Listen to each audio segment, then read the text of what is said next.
but it's more than basic. It's a portion of his rap at the core is ancient. It's imported like a pack of some more observations are important, like the fact that we're bored of fake shit. More creative, have the floor, so take it. Travel to the core is a normal placement. Tattoos on my arm in a form of faith. All right, guys. So every podcast from the beginning, I have pretty much been ending it with telling you where do you find us on social media. And when I got to Twitter, I kept telling you what our Twitter account is. And then at the end, I would say, fuck Jack. And my boys here would repeat, fuck Jack. The Jack I was referring to is the @Jack on Twitter, who is representing the creator, owner of Twitter. It was not my intention to say that about the man himself. I said fuck Jack because @Jack is who, if you've been on Twitter for a long time, whenever things went wrong back in the day, you addressed your concern directly to @Jack. @Jack no longer takes any of those complaints. He has this account called Twitter Problems, @Twitter Problems, that you address your concerns to because Jack is too busy, and I understand that completely. But it occurred to me just recently that could be misconstrued. My fuck Jack could be misconstrued to me taking issue with the man himself, and I have no issues with that man. In fact, I don't actually know him, but I do respect the work that he's doing because what he's trying to do is make the world a better place any way that he can.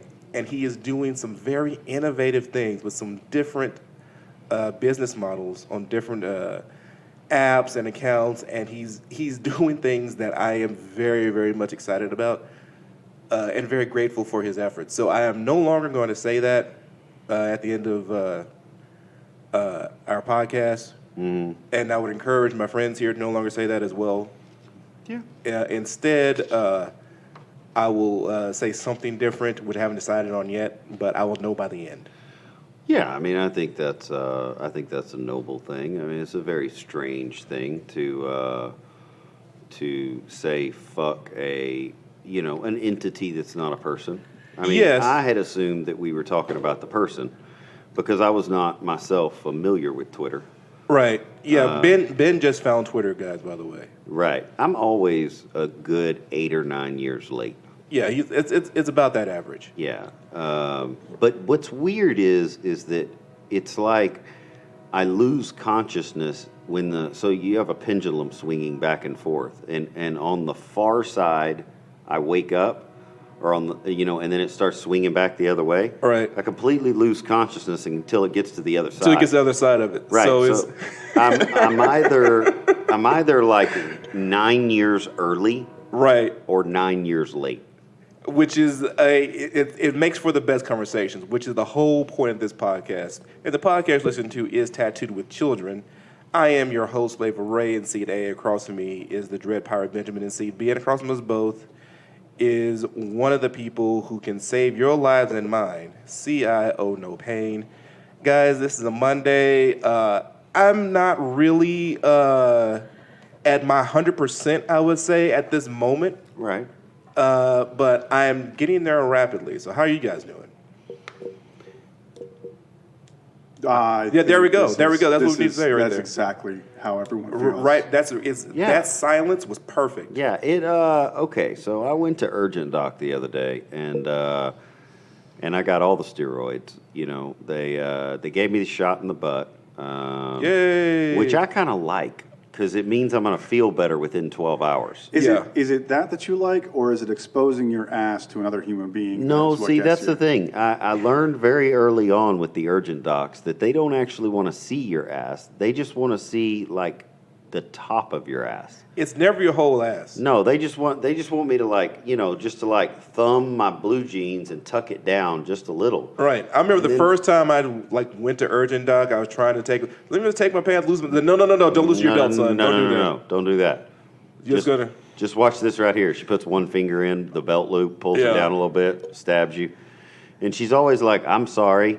And I'm like, why are you sorry? You're doing something that's going to make me feel better almost instantly. Right. But the problem is that sometimes you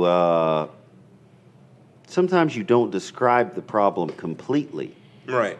And sometimes the symptoms haven't caught up with the problem that you know is coming because you're in your own body. Right. And so I described the problem, and they were like, yeah, I mean, we could see the problem. Like, your nose is pretty messed up, and your ears aren't good. You know, we're not really liking what's going on in your throat. And I was like, yeah, but my chest, you know, I can feel that it's coming on. So they gave me all these meds, and I'm taking them. I got the amoxicillin. I got the prednisone, you know, and I had the shot of the other P. Penicillin. Penicillin. Okay. Prednisone, penicillin, and amoxicillin. So he's full of steroids and antibiotics. Yeah, and so, but now I can't take a deep breath. Now, this was not the case when I was there. I could feel it coming on. Right. But now I can't take a deep breath without this, like, marble rattle in my chest. Yeah. And I'm kind of sitting here going, like, it's Monday. I went on Thursday. Should I call them back? Because, like, I really need to sleep. And it's really, really hard to sleep when every time you take a deep breath and you're like, what the fuck is that noise? Yeah. You know? Like, it's in my chest right now. It's in Ben's chest. It's in my wife's chest. Yeah. You know, last night she woke up probably 30 times. Wow. In the middle of the night, so to the point where I couldn't really sleep. Okay. I just sort of, you know, let my presence be known for a moment. Then I left the bed because I'm not going to sleep anyway with her rolling over and, you know, coughing, hacking, and talking about her fucking dream every few minutes. So I just kind of left the bed. I believe that this is just the price we pay for living in a place as awesome as Texas. Mm-hmm. And people like, okay, guys, I am a proud Texan. I'll say that. Mm-hmm. But you gotta understand, I didn't come by that pride just because I lived here. Mm-hmm. I actually lived elsewhere and came back. Mm-hmm. And it was in the living elsewhere that I realized how fucking awesome this state is. And one of the prices for that awesomeness is we have to deal with the plants that live here all year round. Yeah. We don't get the break that everybody else does. Right. Like, everyone else's allergies are calming down. It's like, okay, we're now allergy season more. Everything's going dead. It's going into hibernation. It'll come back in the spring and we'll die then. But right now we're good. Yeah. That's not us in Texas. No. This is our second round of this shit this year. Right. Well, and part of that is due to the weather, though. Yeah, part of it is due to the weather. Because we don't have, we have 2 seasons, not 4. Right. And so one season is like, it's hot as fuck. Yeah. But also you don't know what's going to happen today. Right. And the other season is, it's only 55 degrees, but for some reason there's ice everywhere. Yes. Because both seasons are damp. Right. They're both extremely damp. And so... basically, like, think about putting damp in your kitchen or something all year round. You'd be like, there's mold and there's, you know, gross shit underneath your cabinets. Like, that's what our lungs look like right now. Yeah. So yeah, if our voices go out, or if we cough, or if we take a big sniff in the mic, like we don't mean to do that shit. It's just Texas, guys. Yeah. We're just trying to get through today. So weird thing happened to me Friday night. I woke up about 3 a.m., and I'm not trying to... This might be the Monday where Ben talks about weird things that happened to him. I think it's the best thing that happened today. I woke up at 3 a.m., and I got up, and before I knew what I was doing, okay? Now, it's not unusual for me to wake up. Generally, I'll get a little drink of water, you know, walk over to the sink, get a little drink of water. Yeah. Look out the picture window, you know, into the darkness. Go to the restroom, and then I go back to my couch. And I pull up Wikipedia, or I pull up Twitter, or I pull up Facebook, you know, and I let a topic take me, right? You know, like WeWork or SoftBank or China or the NBA or wine or PG&E, you know, something like that. He's naming all these topics that are all podcasts on their own. Yeah, no, they really are. So I jump up, but before I know what I'm doing, I haven't gone to the bathroom. I haven't gotten any water. What I've done is I've gone to the cabinet and I've gotten 2 slices of bread and I've put them in the toaster. Okay. Which is odd. Go ahead, though. And, well, it's odd because I don't really make toast all that Right. often. I'm just thinking about you doing this. That's just weird. And I have the peanut butter out with a spoon. And Okay. I'm eating the peanut butter with the spoon while I wait for the toast to finish. Okay. Now, I don't know if you've made toast in a while, but it doesn't take that long to finish. No, it's pretty quick. So I catch myself in this act, and I'm thinking, this is odd. What the actual fuck is going on with me right now? Like, I couldn't wait 15 seconds. And then I think to myself, wait 15 seconds for what? And then the toast pops up. Right. So I go over and I grab the toast, and I put it on a plate, and I smear it like a ½ inch thick with peanut butter. Yeah. Each piece. No Okay. butter, no honey, no jelly. Okay. Toast and peanut butter. And I sit there and I eat 2 slices of peanut butter, Peanut butter toast. right? Right. And then I put it all up and I go and sit down on the couch. What the fuck is that shit? There's a very good chance that you were channeling me, because I was probably doing something very similar at the exact same time. Weird Do thing you about eat me, peanut butter? I do. Like, I eat it by the, like, dude, my wife's gonna hear this and be like, that's fucking Ray all night. Like, I get the big, the things you get at Sam's, the peanut butter, Yeah. and I'll get a spoon and just max that shit for it'll be gone in about 4 days if I just really go at it. Now, is that because do you just like it that much, or is there some nutritional value in I it? do love it that much. It's a tremendous way of getting extra protein in your diet, but not as much as I eat. I'm taking it too far. Like, if you want to get more protein in your diet and you think you might peanut butter, you can either do peanut butter powder, which is basically just crushed peanuts, or you can do like 2 spoonfuls of peanut butter. Mm-hmm. 2 heaping spoonfuls of peanut butter does you for the day. Mm-hmm. Like, eating half a goddamn jar is ridiculous. Like, I know it's ridiculous. Well, but that's what surprised me is, like, I don't do that. No, you don't. Well, I'm saying that's why it's a good chance you were just channeling me because we're hanging out so much. Yeah, Like, I guess that's just possible. in the middle of the night, I was probably on my couch with my daughter, and we were trading the peanut butter jar back and forth. Now, do you drink milk? I never drink milk. You do not drink milk. No. Okay, see, that's because that was the second thing that happened that was upsetting. Because Yeah, I got don't back do to the that. couch and I didn't have anything to wash it all down with, and I was like, Yeah. Okay, like now I can't breathe real good. In 'cause I physical got pain at this right, point, yeah. yeah. And I'm like, I should drink something. And so I go back, and the only thing I ever wanted to drink as a kid with peanut butter was milk. So it makes sense. We don't have any milk. Okay. And I'm like, the fuck is this shit? So I'm like, it'll be fine. I'll drink sweet tea. Because Yeah. you live in East Texas, sweet tea is like water. Well, yeah, we all have that in our Yeah. house. Well, the kids had finished off the sweet tea, so they got a new pot brew in there. Well, it's 3 in the damn morning. I don't Right. want to stir up the tea and put the sugar in it. Right. And then it's lukewarm. So you got to put a big fuck ton of ice and let it do No. So finally, then I'm like, okay, I go over and I get my water, and I pour a little water and I drink water. I'm like, that is nasty shit right there. I do Yeah. not like that at all. So Water then, and peanut butter doesn't hit very hard. So then I went and stole one of my son's Gatorades. There you go. He likes those little bottles of Gatorade. Yeah. And he gets them in the blue and the green and the white. Yeah. And so I stole the quick hitters. Right, and he only had 3 left. So I definitely took one of those. Totally fucked up his Sunday. Yeah, he was ruined after that. Yeah. In my house, we do the body armor. Okay. The body armor is we get the big cases of it. Mm-hmm. So we only get 3 flavors. All of my favorite flavors of body armor are all the ones they sell in singles. Mm-hmm.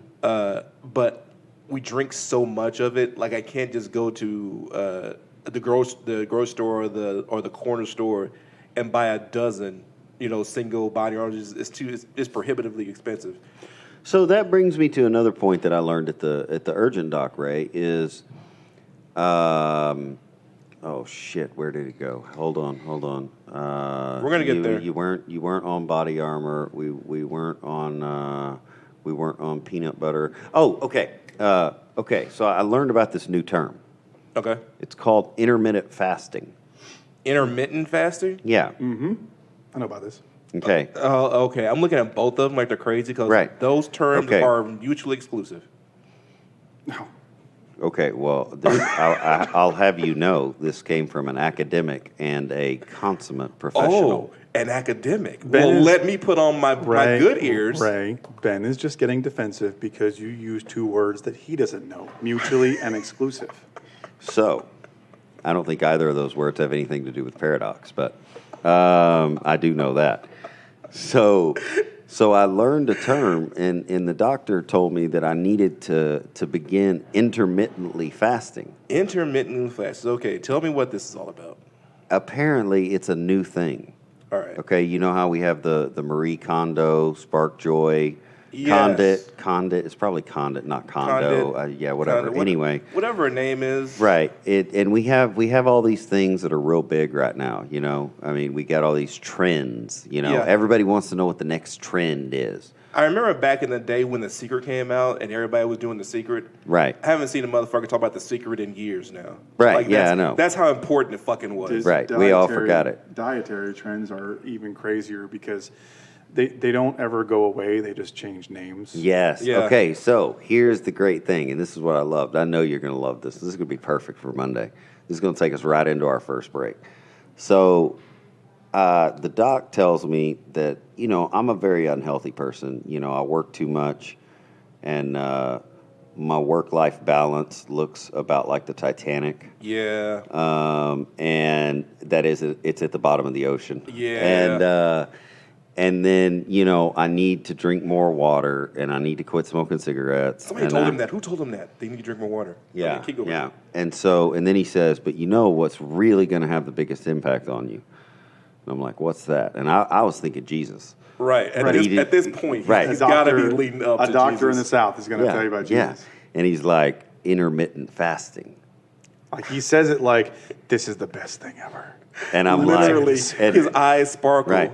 And he does that thing where he like takes off his glasses, you know, puts his glasses down, and he's like, now listen, you know it's serious, because he doesn't say this, but you know it's serious because the glasses are off. Right.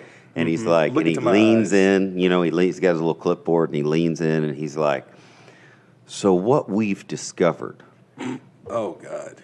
is that if you will not eat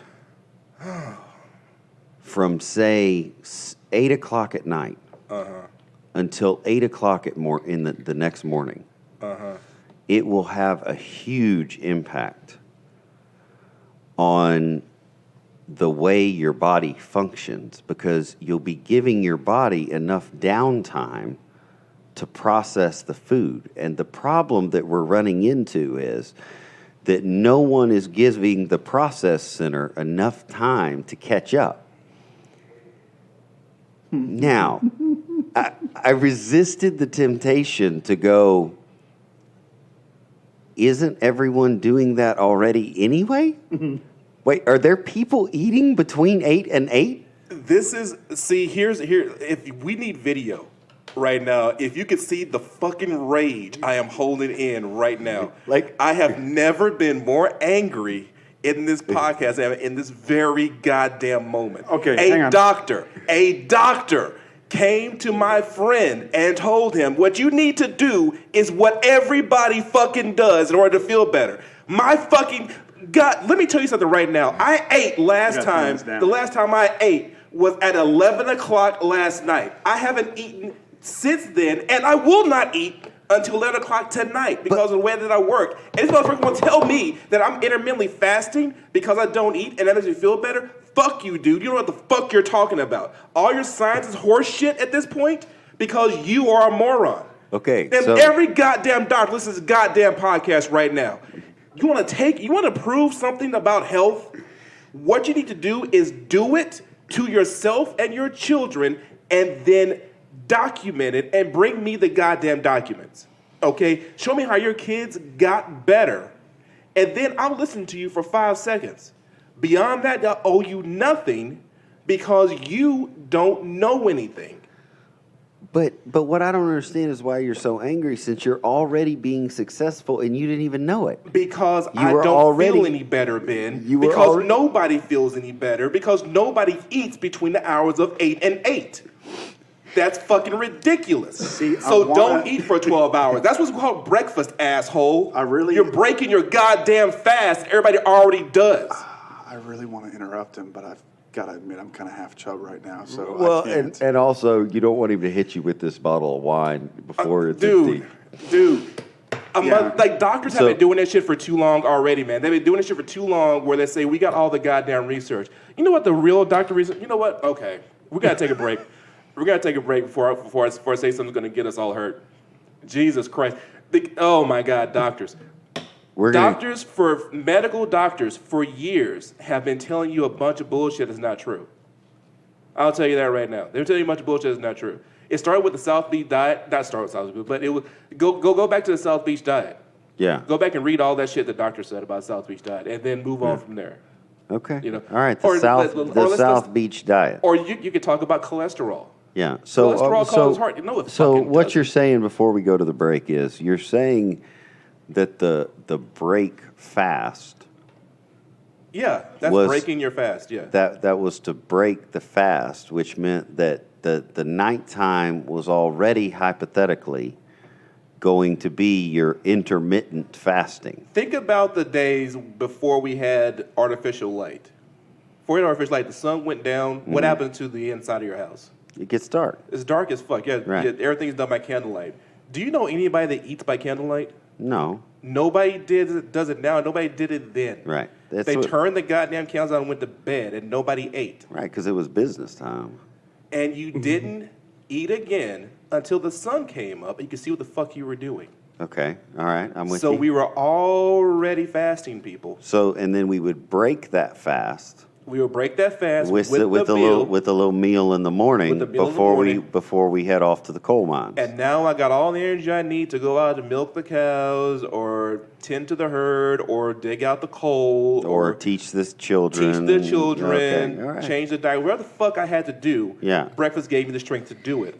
And then at lunch, you got a small hit, Yeah. Okay. So not a big hit. You got a small hit at lunch to get you down to dinner, which wasn't that far away because you're Right. chasing the sun. Okay. So when we come back, we're gonna talk about the importance of break fast. Doesn't matter if you're cooler, hottest than the cortisol president, a loser box. Doesn't matter if you're cooler, hottest than the cortisol president, a loser. All right, so I'm a little bit calmer now after that cigarette, but not really, because you gotta understand, this is something I came in here with. Right.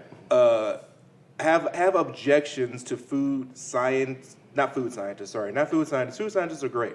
Have a problem with health scientists and doctors talking about food.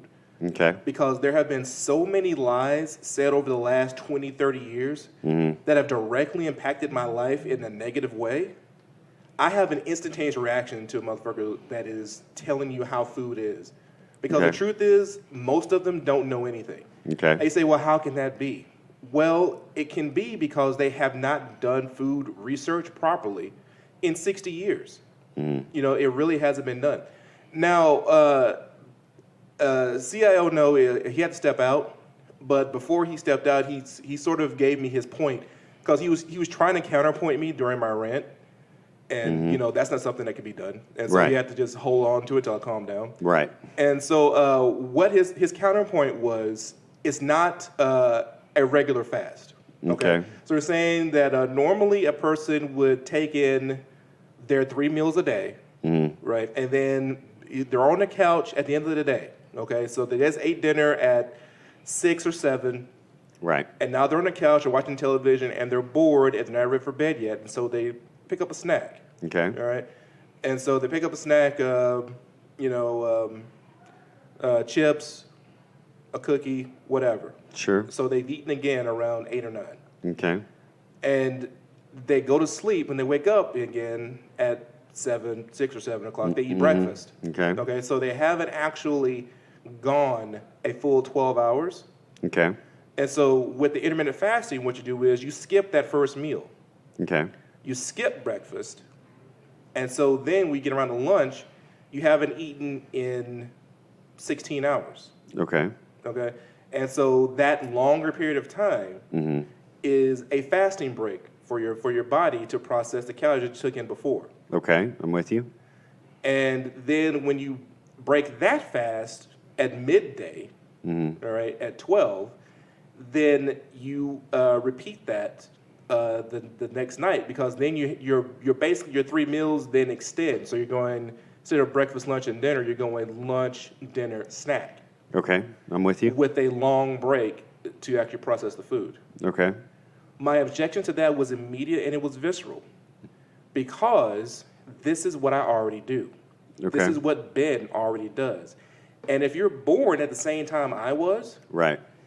it's probably 70% true that this is what you do as well. Okay. You know, you already eat 1, maybe 1.5 meals a day.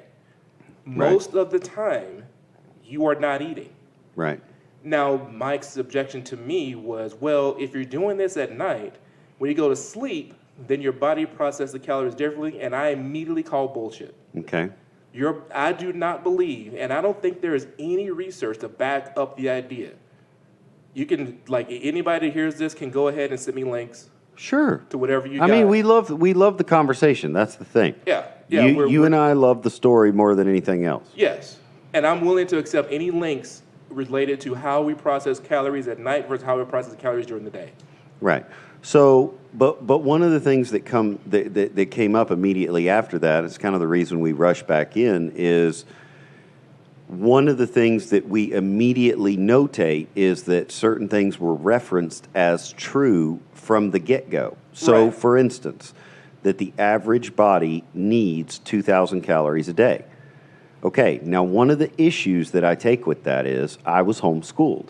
Right. Okay, so we had and the particular type of homeschooling that we did, I had no television, I had no radio, Right. and I had limited contact with the outer world.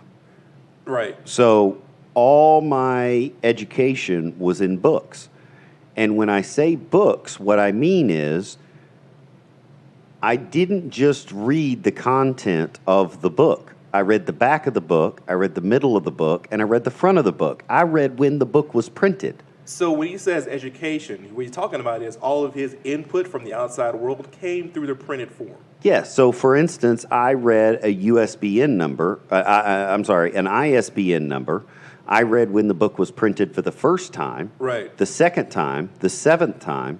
Then when I went to the library, I started researching who those people were that printed the book the third time, Right. because I was interested in the story. So here's my problem with 2,000 calories a day. They say that came from 1956. Right. But That's how- when we were very active in 1956 for the most part. Okay, but there's only one problem. Uh-huh. That was the 7th printing of the book. Oh. In the 3rd printing of the book, which was in 1886, Uh-huh. okay, 1886, they were also saying 2,000 calories a day. Which meant everybody was sharecropping. Okay, so I have an issue here.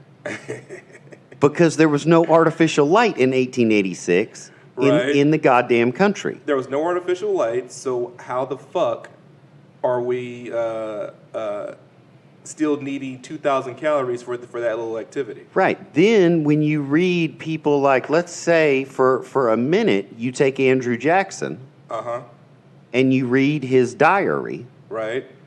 You read Andrew Jackson's diary and you say, hey, this motherfucker was literally getting up 4 hours before the sun came up Gotta get ahead of them Indians. so he could get his life together, okay? Right. How is his calorie intake the same as mine? He had a horse, okay? I'm 40 years old. I've only been on a horse one time in my goddamn life. You've got on average 350 horses. Clearly, this motherfucker worked harder than I did. Right. He couldn't get to town as fast as you could Right. to get his business done. And so everything he did took longer. It took more energy. And so he needed more calories. Right. Because he's chasing, like I said, he's chasing the goddamn sun. Right. He's chasing the sun, people. Do you know how much strength Right. of will it takes to chase the sun? Much less calories? So currently we have 3 women on our live stream that are telling us that we're making up all these facts. And strangely enough, Okay. I don't disagree with them. No, I don't agree with them at all. You and I are making up all these facts. Yeah. Our disagreement is that somewhere along the way, someone thought that there were facts. The truth is, no one has told you anything that's true. Right. That's Everyone's the making up the goddamn facts. If they can do it, I can do it. That's all I'm saying. Right. And people say, well, these doctors are more learned. Yeah. In what way? Because they're not taking into account the fact that I'm living my life, and when I do what they say, I feel like dog shit. That the truth is, what they're asking me to do, I've already done, and it didn't work. So why would I listen to what they say? They say, well, it works for everyone else. Well, I call bullshit there too, because you, whoever's listening to me right now, do not feel any better than I do. And if you think that you do, I would ask you for your evidence. Okay, now what evidence are you wanting? The evidence that I would accept would be, okay, before I started doing this, I had a vomiting spell Okay. every 3 days. All right. Like if you okay, for example, I don't eat wheat. Now the reason why I don't eat wheat isn't because wheat is bad for you. Okay. I do not believe that it's bad for you. Mm-hmm. I don't eat wheat because when I ate wheat or when I eat wheat, I have explosive diarrhea Okay. and constipation Okay. alternately. Okay, that's a paradox. And on Monday it'll be explosive diarrhea. Okay. On Tuesday it's constipation, and Okay. I can't shit until Thursday. On Thursday, I'm able to force something out, and it's like it'll fucking bust my O-ring, and I'm bleeding. Right. And then back to Saturday, it's back to explosive diarrhea again. Right. And there's nothing worse than a blown O-ring. That is the worst feeling ever. I mean, I think some of our mechanic friends can join us here in their appreciation for the busted O-ring. And so I put 2 and 2 together. I did a couple of tests, and I figured out that the problem was mostly the wheat. And so I stopped eating it, and those effects stopped. Okay. For me. Right. I do not advise anybody in the world to stop eating wheat because wheat is bad. Right. That's not a thing. It's just bad for me. Right. I accept it, and I move on from my life from it. Okay. Okay? So, having said that, when I say I am gluten-free, people assume that I have taken some sort of stance. Okay. I haven't. Right. I haven't done any relevant research that would tell me anything about wheat. Okay. I just know what it does to me. Okay. So when you say, all right, but this makes me feel better, I would say, okay, what's your evidence? Did you systematically take down all the different ways of eating, try them all, and have 10 different effects, and this is the best one? And see, also, that's the problem that I run into is I know myself. Right. I am the most inconsistent person. I mean, you could pretty much define me as inconsistent. Sure. I'll make a rule and break it within a day. Yeah, that is true. And I'll fucking. This is why I couldn't have been one of the founding fathers. Because I would have burned the building down that the Constitution was in. I wouldn't have even tried to burn the Constitution. I would have burned the building down. Right. I would have burned that side of town. You know what I mean? I've been like, that shit we did 3 hours ago? That was some dumb shit. That was stupid. Why No do you one decide should ever. that We're shit? never going to make any money ever again. Right. What are you going to do about it? I think we should just burn everything east of the river. I think just that the city exists. But Ben Franklin's over there. Fuck Ben Franklin. By the way, no one should ever say that. Ben Franklin's a wonderful person. Was a wonderful person, except for all the hoes. Well, even with all the hoes. Yeah, I mean, when I say he's a wonderful person, I mean... he did have syphilis, and he did abandon his son and later. I don't know. Ben Franklin was an asshole. Okay, look, when you've been doing experiments on yourself for as long as I have, you have a natural proclivity to accept another person who probably just got struck by lightning one too many times. One too many times. And forgot that hoe wasn't the same as the hoe he started with. You know what I mean? And then somebody was like, why are you beating that kid down? That's your kid. And he was like, that ain't my kid. That ain't my kid. Yeah, and So it's this like... kid's- he loves the British. Right, My exactly. son would never say that. Yeah, exactly. And what no one asked themselves is, had he tried another experiment on himself that morning?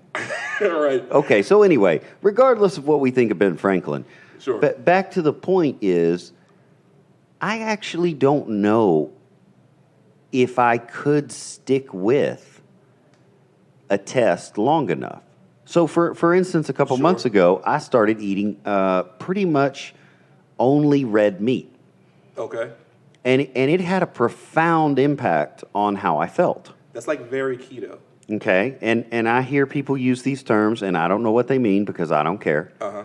You know, and so when you say keto or South Beach or vegan or sure, okay. Yeah, I'm throwing these. I'm right. throwing these out to give anyone else listening Okay. a place to hang on their. Okay, so I started eating their red meat, understanding. and by the way, I felt amazing. Uh-huh. I went from feeling like dog shit to feeling fantastic. Yeah. Okay, my stomach felt better, my O-ring felt better, Right. my mind felt better, everything felt better. Uh-huh. And this is the point that you and I get to in a few of our private conversations that we haven't shown the public yet very much, and that is, it was going very successfully. And then I stopped for no goddamn reason. Right. It wasn't that it quit working. It didn't stop working. It didn't stop working. I didn't run out of money. Right. I didn't quit enjoying the taste. Right. No one said I was a bad person. It was working fantastically. And so you know what I decided? I'd just rather have Taco Bell today. Today be something different. Yeah. And I never went back. And I feel worse today. I feel like dog shit. Yeah. My mind's not clear. My O-ring's not good. My stomach's not good. Yeah. And yet, the thing that worked, I don't do anymore. Yeah. So this is one of my bigger problems with these conversations is because we're acting as if scientific experiments are being conducted without bias, but the problem is To reach a definite conclusion yes, and about how the body processes this, that, and the other. except that in 40 years, I haven't met anyone that's any different than me. Exactly. Meaning that they conducted that experiment without bias for 30 minutes. And then on the 32nd minute, they went, you know what? Fuck it. It probably doesn't matter. I'm just going to write down 7. Exactly. I could take like the thing that comes to mind immediately is BMI, body mass index, because I did a whole course on body mass index. Okay. Okay, in college. Was it And- like an online college? No, it was Howard University. Okay, Howard in Washington, University. D.C. All right, go ahead. And my instructor in that class, we did the whole body mass index thing. Mm-hmm. And he said, I was okay, now here's the thing about body mass index. If you follow your body mass index, if you do not fit in with the people that they conducted this test with, that these experiments on, then the body mass index that they've set up doesn't work for you. And I immediately said, what? Doesn't Whoa, make any hold sense. up. That doesn't make any sense. Of course it doesn't. And what I said, that doesn't make any sense. He said, well, look at me. I looked at him. He was about 5'8". He weighed about 218, 220, somewhere there on a 5'8" frame. Okay. Well Wait, out of what? spec. Well out of spec with the body mass index. You said 218 on a Yeah. 5'8" frame? Yeah. He was heavy. Yeah. He was a heavy, stocky dude. Yeah, he could probably stop a car. And he was yes, he Okay. was that kind of dude. And he All right. said, if you look at me, I don't fit into the body mass index. Mm-hmm. Look at my thighs. Look at he had fucking tree trunks for thighs. Mm-hmm. He says, now if I were to go down to where my BMI is, I would feel sick. Okay. I would be lethargic. I couldn't function properly. I probably couldn't even teach this class. And so I don't go down that low on my weight.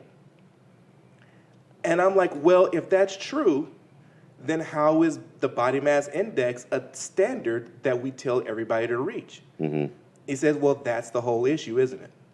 Because the thing is, I am a person of color. And a person of color oftentimes does not fit into this body mass index because the people who they used for this experiment were not people of color. We are a little different. And I took his point, but I took it a step further. Okay. It's not that we are different, it's that he's different, I'm different, you're different, and this is never going to work for everyone.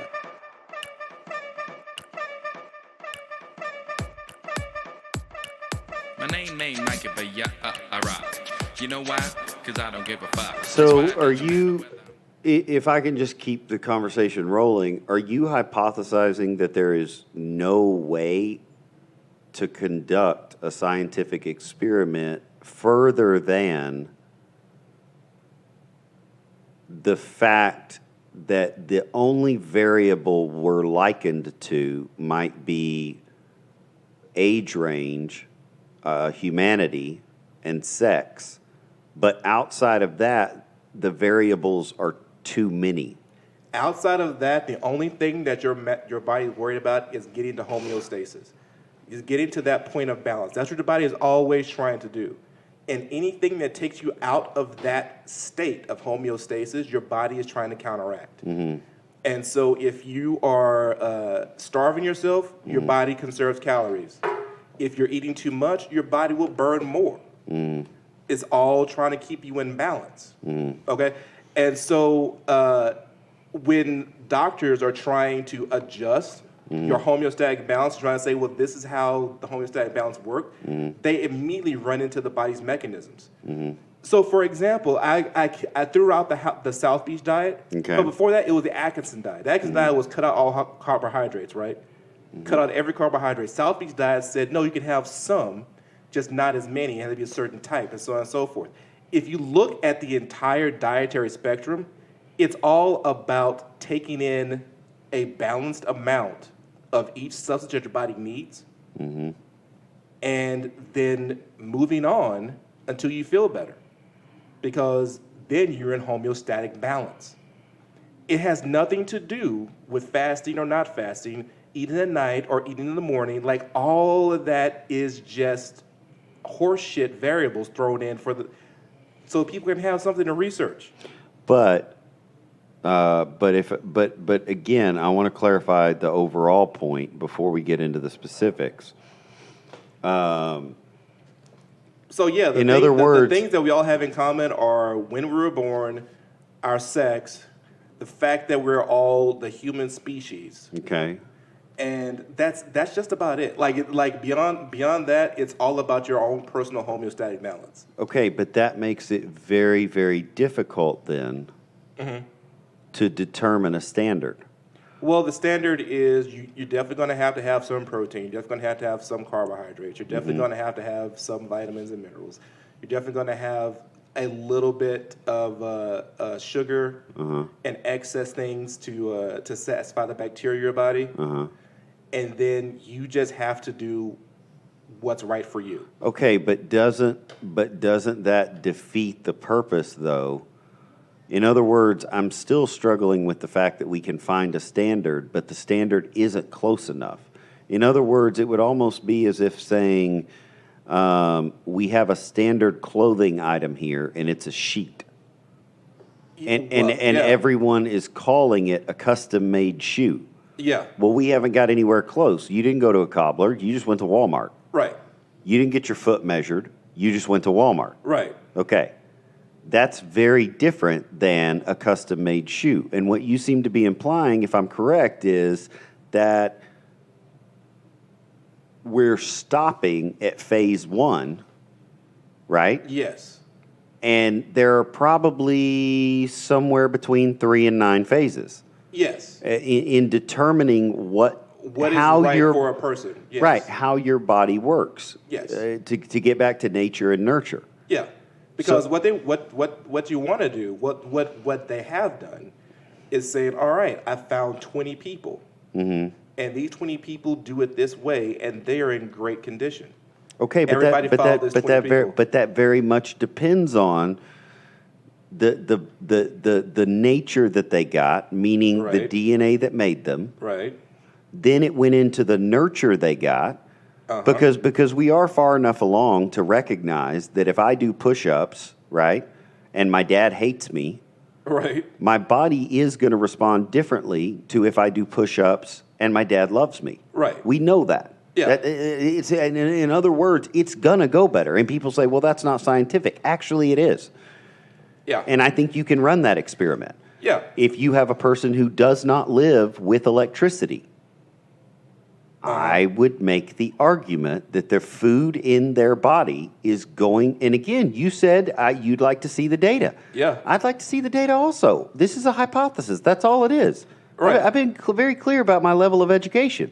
But my point is, if you live in a home from the time you were born until the time you die without electricity, I suspect that your body will do something very different with your intake and your outtake than if you do have electricity.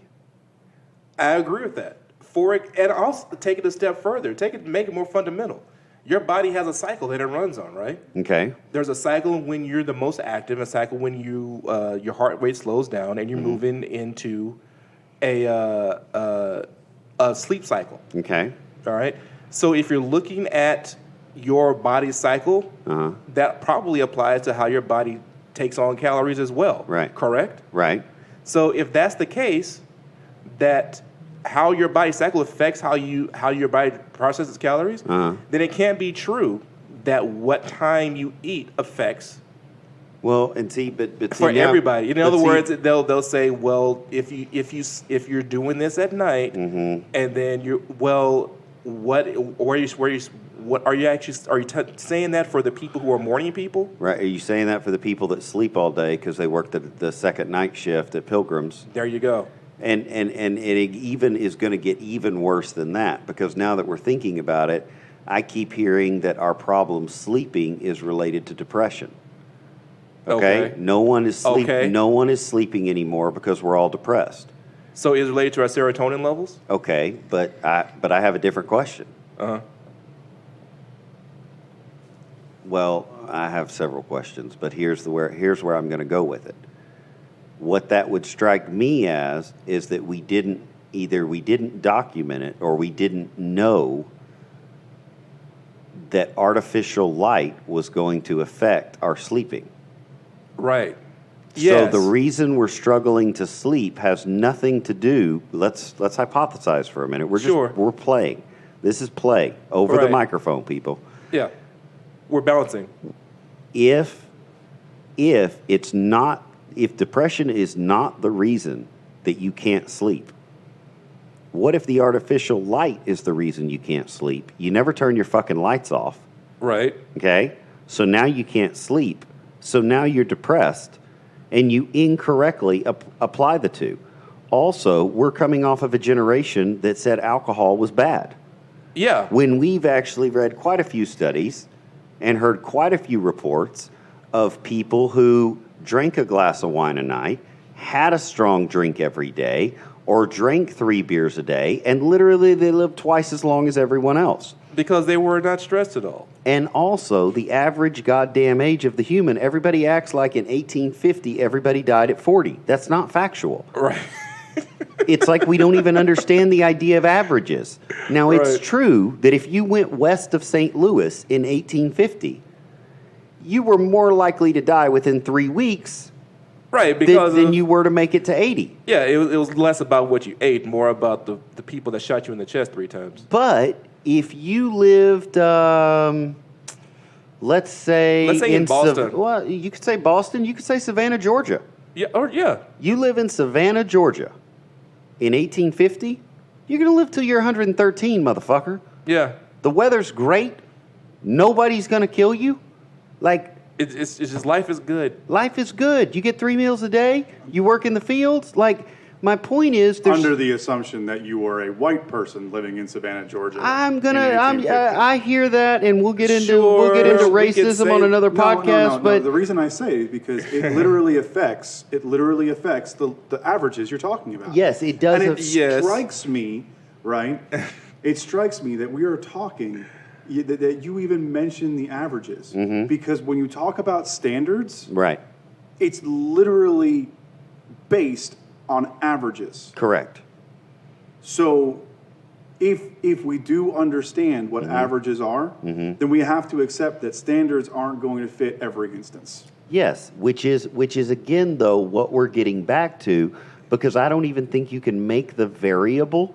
You could start with food, but I don't think it's a wise decision to start the experiment off with food when we first have it determined how much sleep we're getting. We have it second determined how much activity we're getting, because you know what I never see with that 2,000 calories a day? What? How much exercise you get. I mean, that's that's a huge a huge part of it. maybe you're not digging into it enough because I've done it and it is a factor. Yeah, no. I know you've dug into it, but I'm saying you dug into it, Ray dug into something different, and I dug into a third thing. Right. Right? So why are we talking about the calories per day and that information, I'm going to be nice to it currently and call it that information made it into the public mainstream, okay? But until Apple Watch came along, how many steps to go with that calorie count per day did not make it into public mainstream. Like we're saying 2 calories a day, but a person who works out heavily Right. depending on their purpose, will either do their activity to exceed that 2 calories a day on their burn so that they lose weight, or they will eat much more of a certain thing to gain a change in their body. And so they're tailoring their calorie intake. Your macros, your micronutrients. So even let's just even go back 50 years. Let's say 1970. You have a police officer in a metropolitan area who runs 3 times a day and has a very high stress job. Okay. His calorie count is obviously going to be different than the secretary who has 17 steps from the bed to the car, 17 steps from the car to the desk, then doesn't leave that desk until 5. Right. 5 o'clock, has 17 steps back to the bed to start it all over again, because let's say it's a 12 to 15 hour day in a Mad Men world. Right. So the reality is, I just don't like the notion that we're holding a calorie count above these 17 other variables. Right. That are supposedly the ones that matter most. And by the way, I'm not implying I know which ones matter most. We don't know anything about. That's my whole point. We honestly don't. We haven't done the relevant research in the correct way from the beginning, pretty much. Are like you stating from the beginning that we individually, when we embark on something, right, haven't done the research, or that we as a society? I'm talking haven't about done the research? scientific community. I'm talking about the medical establishment when I Okay. say the we. Because the fact of the matter is, they're not smarter than me. I'm not going to say they've done the right research, but I'm going to turn around and say there has been a lot of research being done. I think there's a core issue with people wanting simple, easy answers, and that means all that stuff gets boiled up to, well, you should average 2,000 calories a day. Because once you state that, no one's listening anymore. I agree with you that, yes, they've done a lot of research, and most of it has been buried. So They're not telling Ben let's switch what they got out of their research. Let's switch it up then, so it's less offensive. Okay. In this, not less offensive, so it's less personal. All right, so, oh Jesus, I don't know what year it was. You know what? Fuck it, just make up whatever year you like. In another lifetime, I had day traded stocks with a guy for 6 to 9 months. And when I say day traded stocks, he had a stock trading platform on his computer where he could watch when the market opened. He would get up early so he could see the opening bell and follow the market. He was a self-proclaimed options trader. So I would drive an hour to his house every morning. Okay, so I would actually get up an hour before the markets open, drive the hour to his house, and be there with my notebook, pen in hand, and be ready to take down what happened, the words he said, the trades he made, so on and so forth. So I did that for 6 to 9 months. We'll go more into detail on that story one day, but needless to say, I never traded stock, specifically day traded stock that way. I did not find it conducive to my mindset. So I went from that into gambling. Right. Okay, so and the reason Natural progression, by the way. and the reason I did that is because the stock market books are right next to the poker books in all the bookstores. Yeah, for a fucking reason. So I was reading and reading and reading and reading, and I kept stumbling right up on the edge. You know where you get right to the edge of the stock market books. Yeah. And it either goes into real estate on one shelf, real estate investing, or it goes into poker. Yeah, it goes into game theory So- on one end and then investing on the other end. So I started reading more books. Well, I got really excited Okay. because everything I had learned in that 6 to 9 months applied to a game called Texas Hold'em, Right. which growing up, again, homeschooled, very conservative church life, the most I'd ever played was rummy or go fish. Right. So I didn't know anything. I didn't know anything about gambling. I had no idea what 5-card draw was. Right. You I'm know, I'd feeling you. never heard of stud. So I'm reading all this, and I'm very excited because in these markets that they're describing, and I'm air quoting markets, there's 52 cards. Yep. There's a dealer, the house. There's 9 to 10 players. And there's different streets and different levels of betting depending on where your hand is at or where you think your hand is at. Right. Well, that's the same as options. That's the same as futures. That's the same. It fit everything I was learning. Right. So I jumped in to a specific brand of learning, which was Doyle Brunson's Poker Bible. Super Systems, is that what it is? Super Systems is what it's known as. It's a very specific way to play Texas Hold'em to have a more consistent outcome in the return on your money. I'm following. I did that somewhat successfully. After I studied for a while and played for a while, I started driving to Louisiana and playing in these weekend tournaments at the little casinos. Harrah's, before the hurricane blew them away, down in Lake Charles. They're back. They're back now. They're back. The Indian casinos in Louisiana. Yeah. Most of the Indian casinos in Texas don't have a card room. They don't do poker. Right. So Strict slot machines. So out of 18 tournaments, I final tabled 9. Okay. And this was generally a sample size of about 100 people. It would be the least amount of people playing. Right. And at the most, maybe 300 people. Okay. So out of 18 tournaments, I final tabled 9.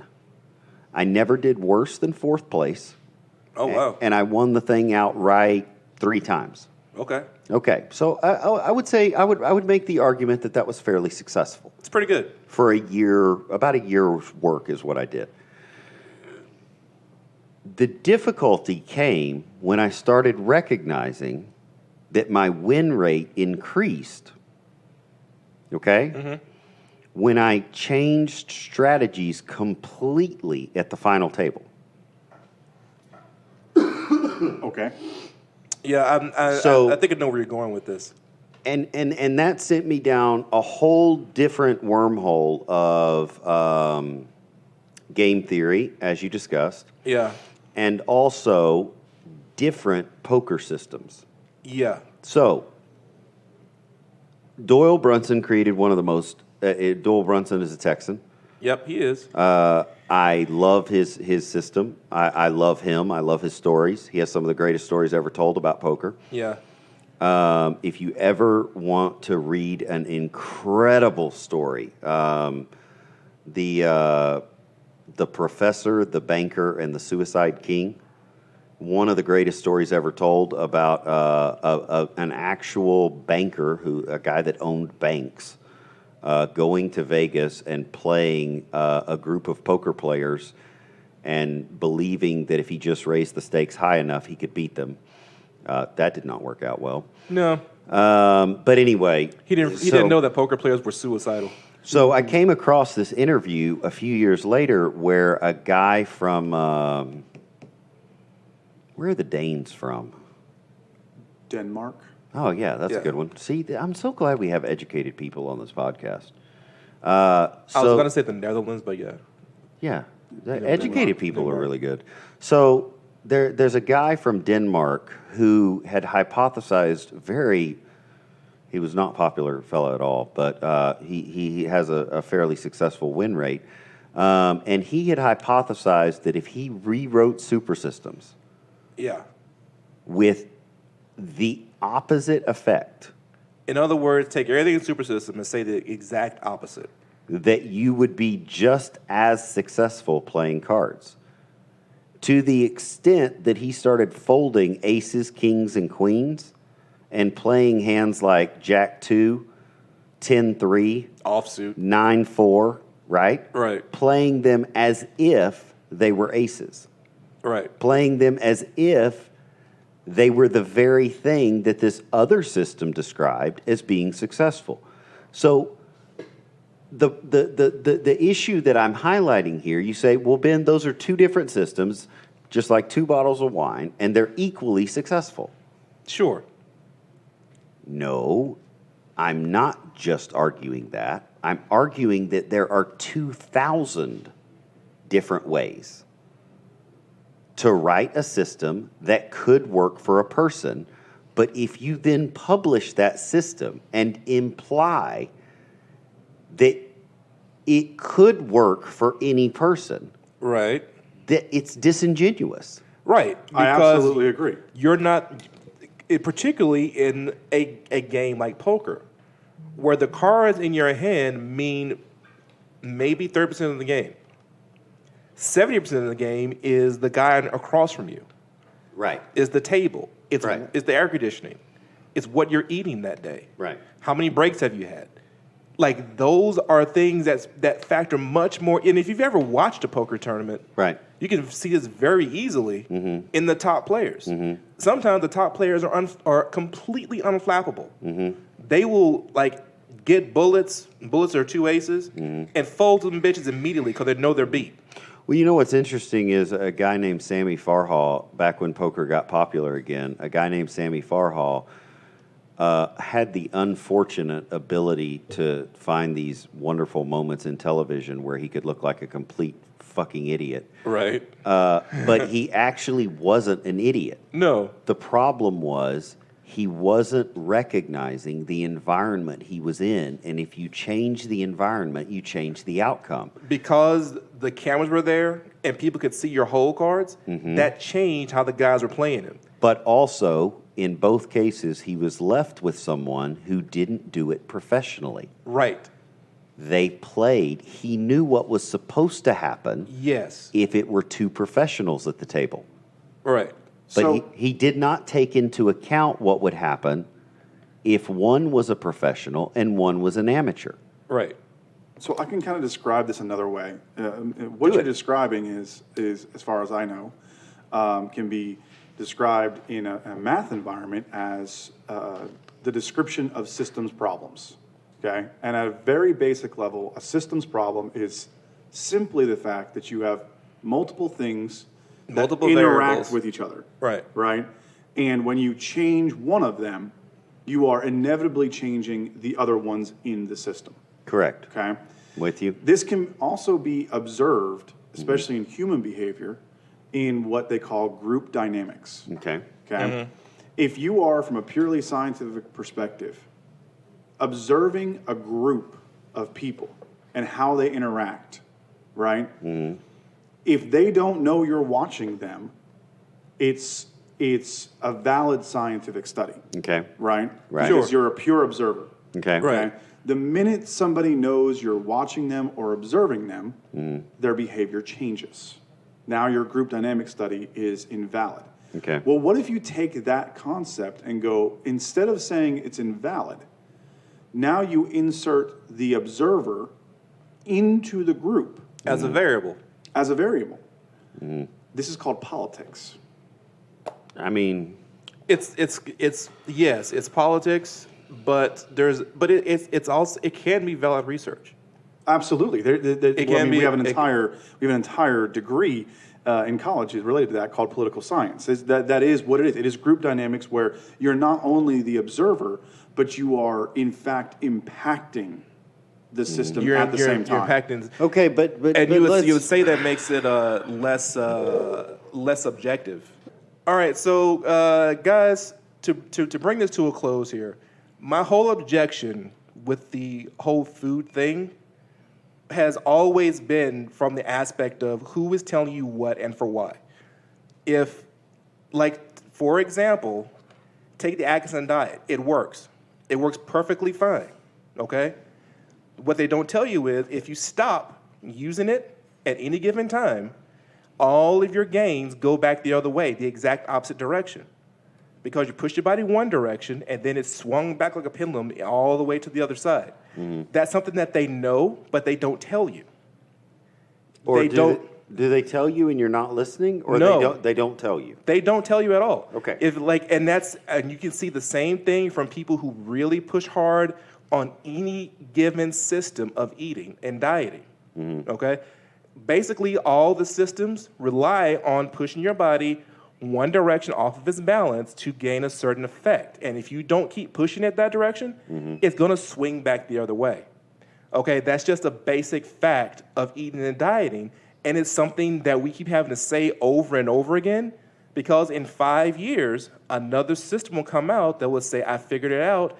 Here's your magic bullet. And they're going to hold back the idea, not tell you that if you stop doing it, it's going to swing back the other way. It happens over and over again. Okay. And the whole reason why they do that is because as long for the 5 or 6 years they got everybody doing it, they make a lot of money. Right. You know, like it is definitely a money motivated thing, and the doctors get caught up in it. They get in on it because if they're wrong, and you gain 50 pounds, Right.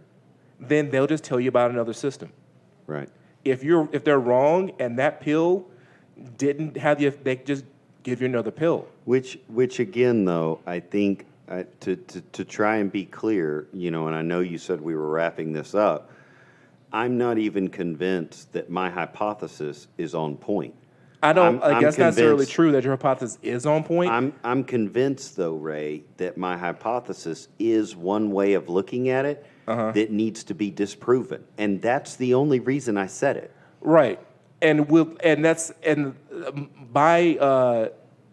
I'm not interested in disproving or proving a single idea, so much as I am in saying, guys, when you're talking to anybody in any professional capacity, you're going to have the proof for yourself before you make any decisions.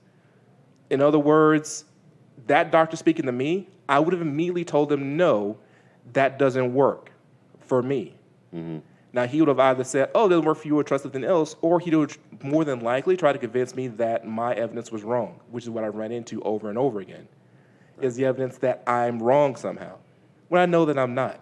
Yeah. Okay, so it's one of those things where you can trust the scientist if his motivation is giving you true information. If his motivation is writing a paper or getting you to sign up on his system or getting you to buy his book, then you can't trust him until you prove it for yourself. Well, and more to Ben's point, right? It's not just.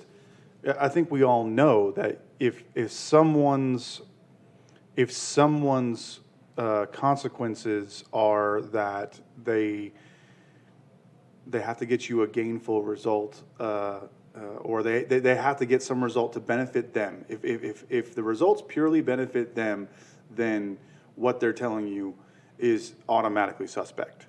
Okay. Correct. If it's not about benefiting you, which benefits them, then you have to take it with a grain of salt. If it's about benefiting them and doesn't matter if you can benefit or not, it's definitely a grain of salt. But in addition to that, if he's trying to help you to help him, then you can have a higher degree of trust. in addition to that, if there's no consequence for the giving party, if there's no consequence, then also what they say is suspect.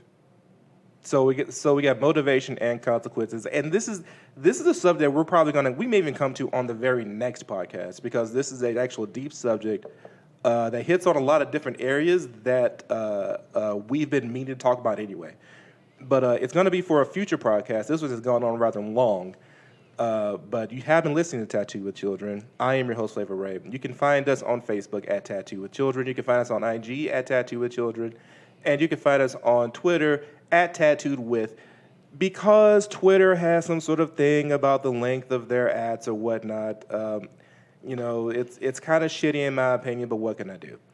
You can find Ben Harbuck at Black Crow Brother on IG. You can also find him at Black Spot Tattoo Company on IG. You can find me at Madara Shadow on IG. You can find me on Twitter at Hunter Vanguard. That's all one word, Hunter Vanguard. And you can find Mike Payne, spelled Payne, at CIO Payne on IG. And also at Payne.points on IG. That's it. Guys, this has been an interesting conversation. I can't wait for the next one. Love you. See you.